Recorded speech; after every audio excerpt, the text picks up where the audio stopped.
You ask Tiger to solve. This deals with linear equations with one unknown. The final result is w equals -15. Let's solve it step by step. Isolate the w.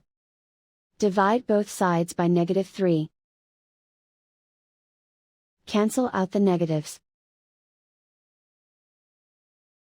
Simplify the fraction. Move the negative sign from the denominator to the numerator.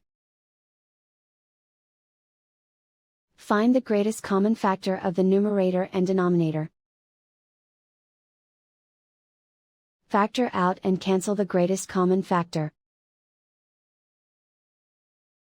And so the final result is w equals -15.